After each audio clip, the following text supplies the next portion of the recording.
Hello students, today we will read SST Part 2 Geography Chapter 9. Village of Chhattisgarh situated on a mountain, a plain and a plate. Means आज हम छत्तीसगढ़ के विषय के बारे में पढ़ेंगे जिसमें पहाड़ी, मैदानी और पठारी ये सभी गांव हैं, जिसमें हमने सबसे पहले मीन्स 9.1 में ऊपर वेदी जो कि एक पहाड़ी गांव है ना, a village situated on a mountain जो कि एक पहाड़ी गांव है, उसके बारे में हम आज पढ़ेंगे. So listen carefully and look at this video. Let's see. Chhattisgarh has a varied topography.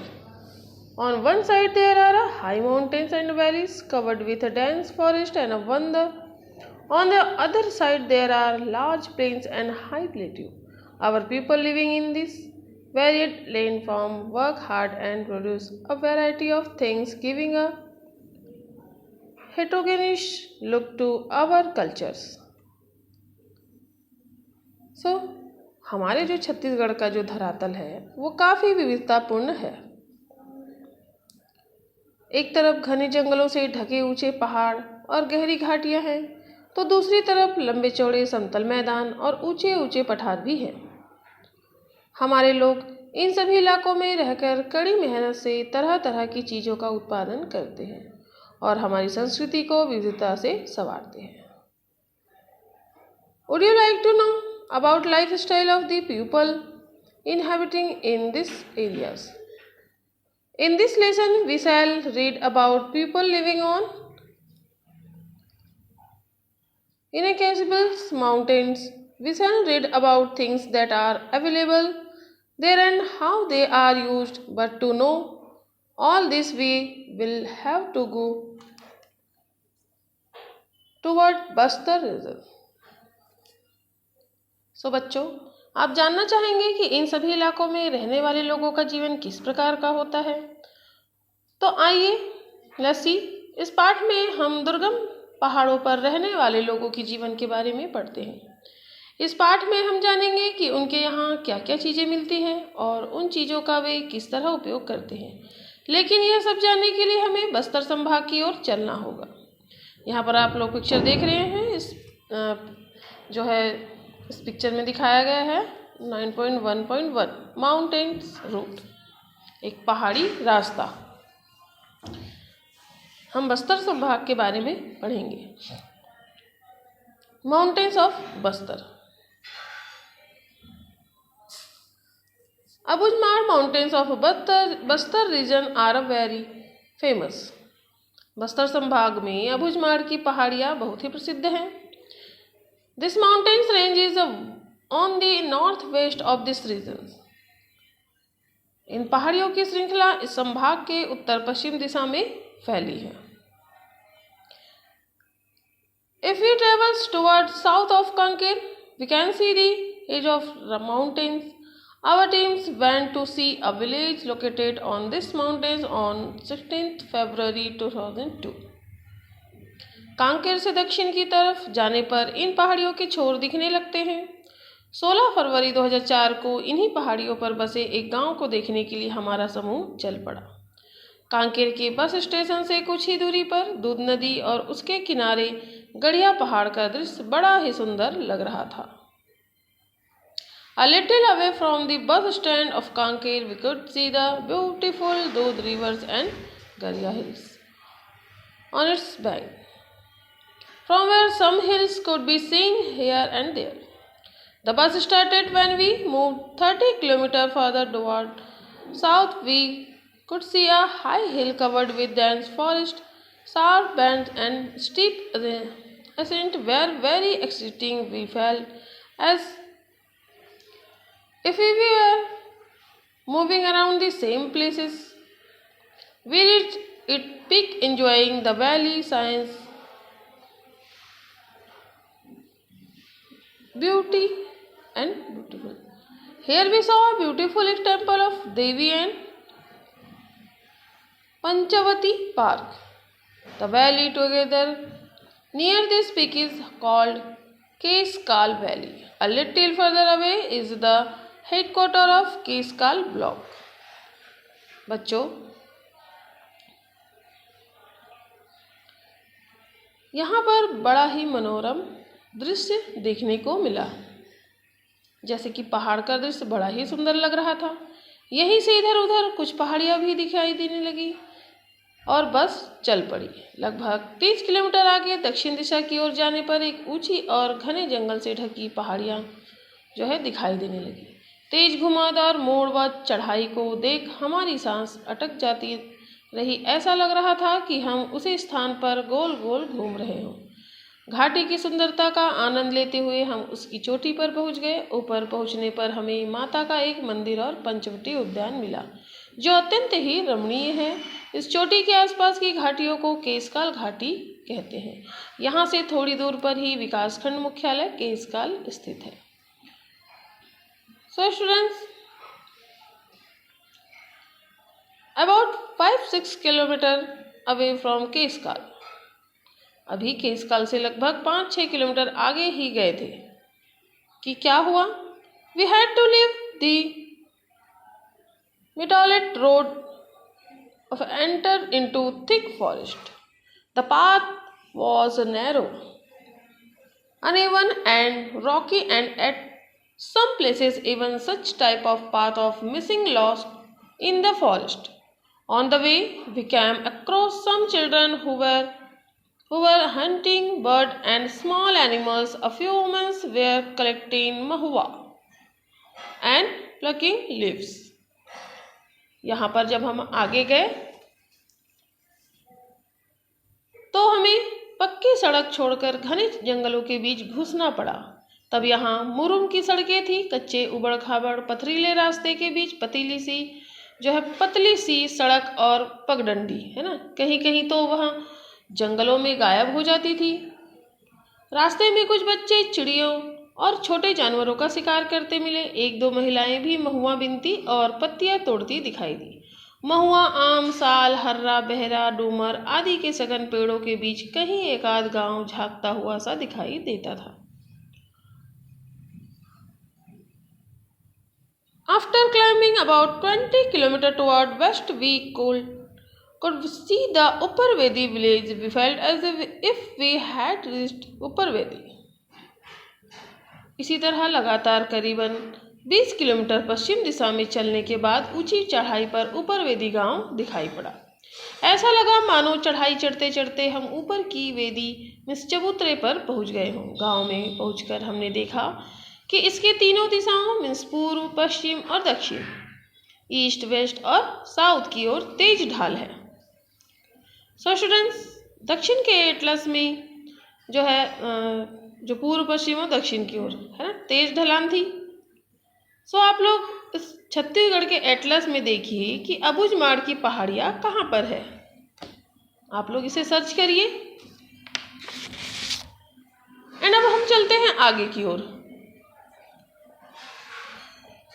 यहाँ पर अब हम देखेंगे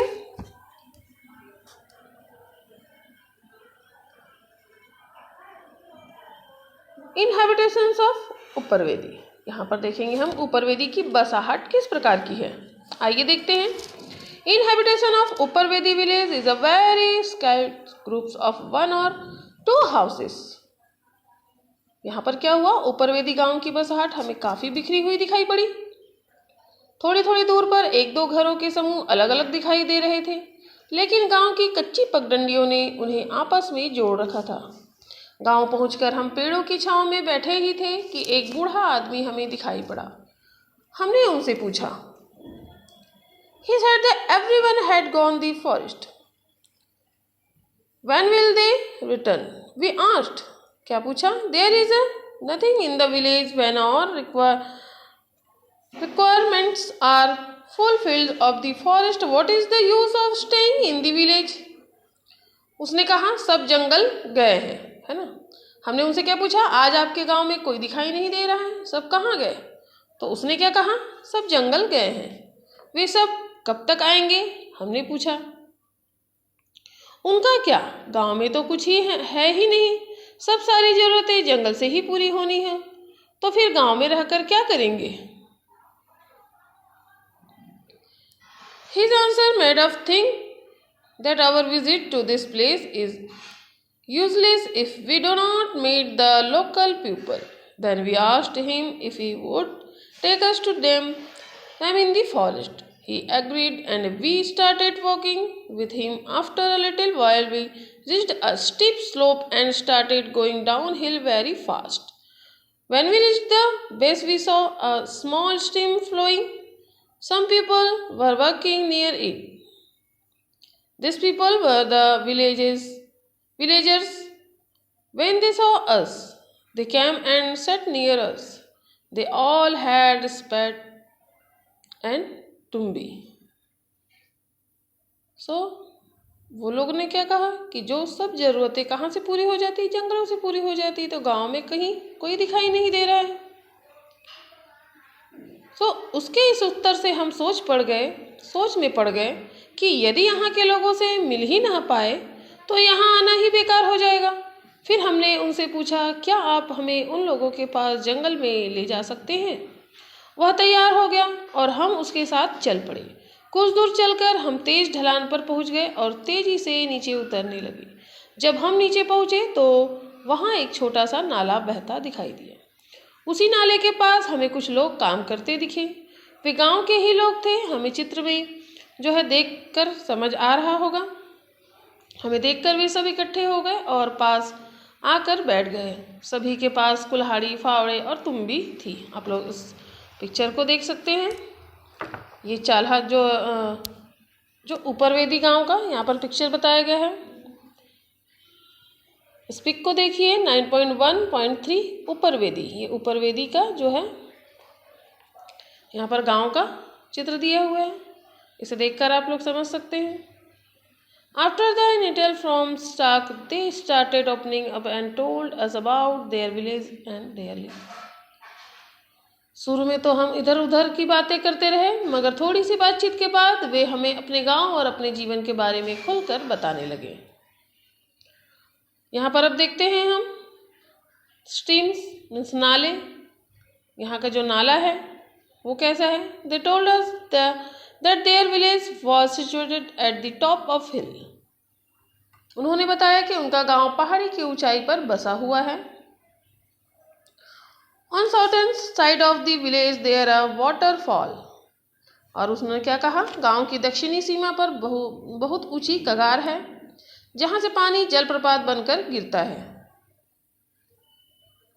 These streams are the main source of water. People get their drinking water for them and farming is done near the streams where there are moisture in the ground. They got fish for the streams and their animals also come here to drink water. उन्होंने क्या बताया कि गांव की दक्षिणी सीमा पर बहुत ही ऊंची कगार है जहां से पानी जलप्रपात बनकर गिरता है। बस्ती के तीन तरफ तेज ढलान है और वह तीनों ओर से छोटे छोटे नालों से घिरा हुआ है।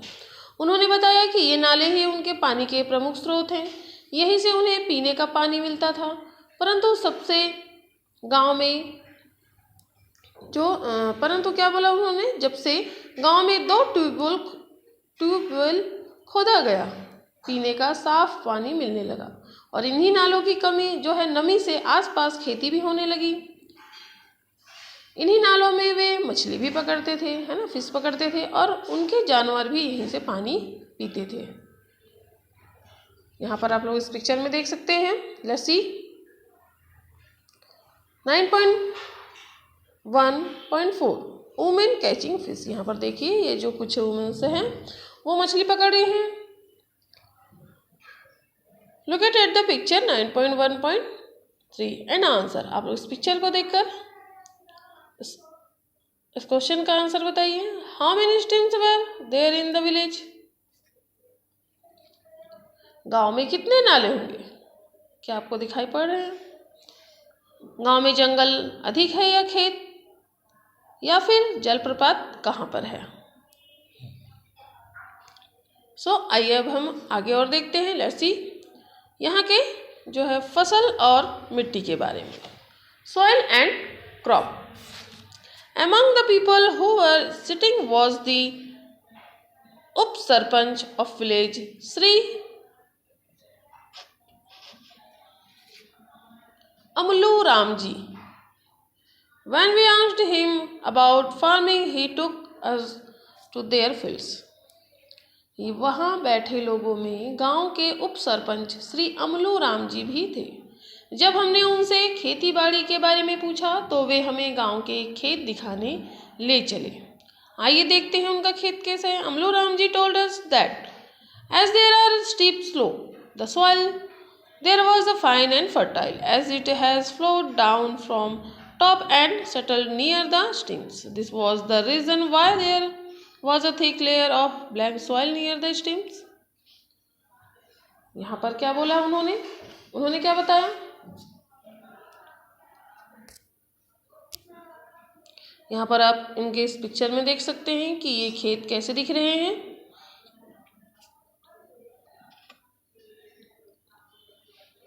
अमलू राम जी ने बताया कि जमीन ढलवा होने के कारण ऊपर के हिस्से से महीन और उपजाऊ मिट्टी है ना, जो एकदम बिल्कुल मिट्टी कैसी है वहाँ की, फर्टाइल है। जो मिट्टी बहकर नीचे आ जाती है और नाले के आसपास इकट्ठी हो जाती है, शायद इसीलिए नाले के पास की मिट्टी हमें कुछ गहरी व काली दिख रही थी।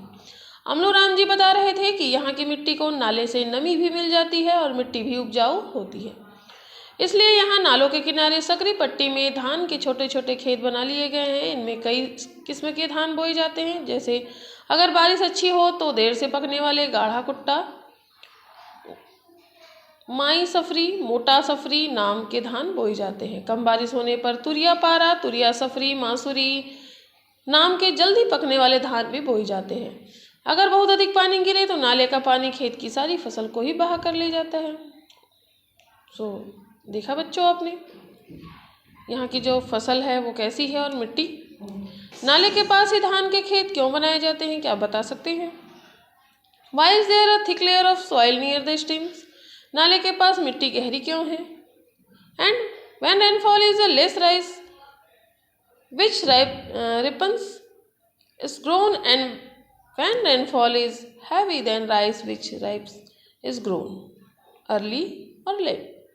कम बारिश होने पर से पकने वाले धान बोते हैं और अधिक बारिश होने पर कौन सी धान जो है बोते हैं, है ना। अब हम यहाँ पर देखते हैं कोदो कुटकी ऑन रॉकी लैंड्स। भाटा जमीन पर कोदो कुटकी कैसे उगाया जाता है? अमलू Ram ji further told us that paddy was grown in this village but on a very small land. अमलू Ram ji ने हमें आगे बताया कि इस गांव में धान तो होता ही है मगर बहुत कम, मतलब है ना, बहुत कम जमीन पर होती है। The land between stream and where they live is rocky and uneven. The soil is red in color and is sandy and rocky. At some places there are tall trees too. वहाँ पर क्या बताया उन्होंने कि जो है इस गांव में धान तो होता है मगर क्या होता है, बहुत कम जमीन पर होता है। बस्ती और नाले के बीच एक बड़े इलाके में भाटा जमीन है। यहाँ की मिट्टी लाल, रेतीली और पथरीली है और साथ ही जमीन समतल न होकर ढलवा है। बीच बीच में ऊंचे पेड़ भी दिखाई देते हैं। So at some places there are tall trees too. उन्होंने क्या बताया, बहुत बड़े बड़े जो पेड़ हैं। It is clear, है ना। अब ये देखकर तो हमें पता चल ही गया, ये स्पष्ट है। That fields are made by clearing forest, कि खेत जंगल को साफ करके बनाए गए थे, क्योंकि कम जमीन थे और कम जमीनों पर भी फसल उगाए जा रहे थे। No path are seen anywhere on the land. In the village, most of the land which can be cultivated is like this. Amlu Ramji told that during rainy season they grow kharif crop like कोदो, कुटकी, barley. तो यहाँ पर उन्होंने क्या बताया कि जो यहाँ पर जो खेत बनाए गए हैं वो कैसे बनाए गए हैं, जंगलों को साफ करके बनाए गए हैं। इस जमीन पर मेड़ कहीं भी नहीं दिख रही थी। गांव की खेती योग्य जमीन का सबसे बड़ा हिस्सा इसी प्रकार की जमीन का है। अमलू राम जी ने बताया कि यहाँ बरसात के दिनों में कोदो, कुटकी, ज्वार, रामतिल, परबत आदि खरीफ की फसलें उगाई जाती हैं। ये फसलें कम पानी में भी उग जाती हैं और हल्की मिट्टी में भी पैदा हो जाती है। लेकिन इस जमीन पर पैदावार कम होती है क्योंकि यहाँ की उपजाऊ मिट्टी पानी के साथ बह जाती है। So students, is this clear कि हमने उपरवेदी गांव में क्या क्या देखा? अब यहाँ पर देखते हैं घर की बाड़ी में मक्का व सरसों कैसे उगाया जाता है।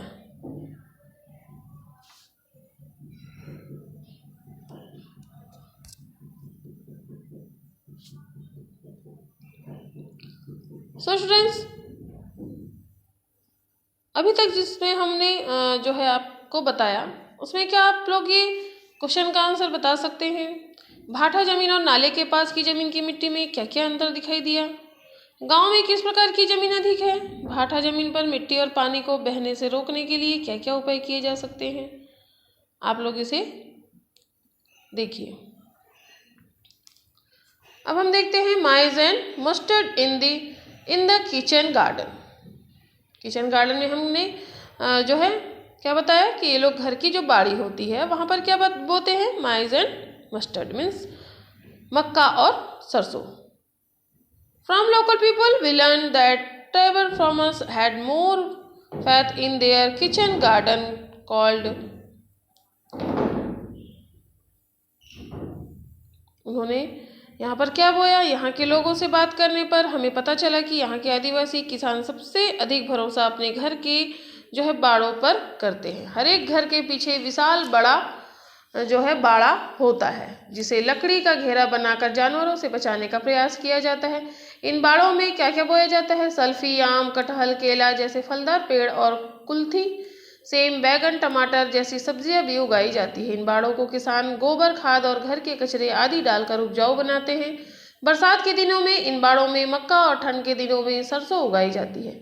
इस तरह केवल ये बाड़े ही गाँव की ऐसी जमीन है जिनमें 2 फसलें उगाई जाती हैं।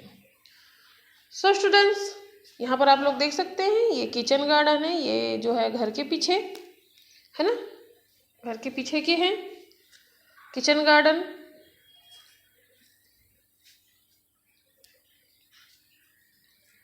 इस पिक्चर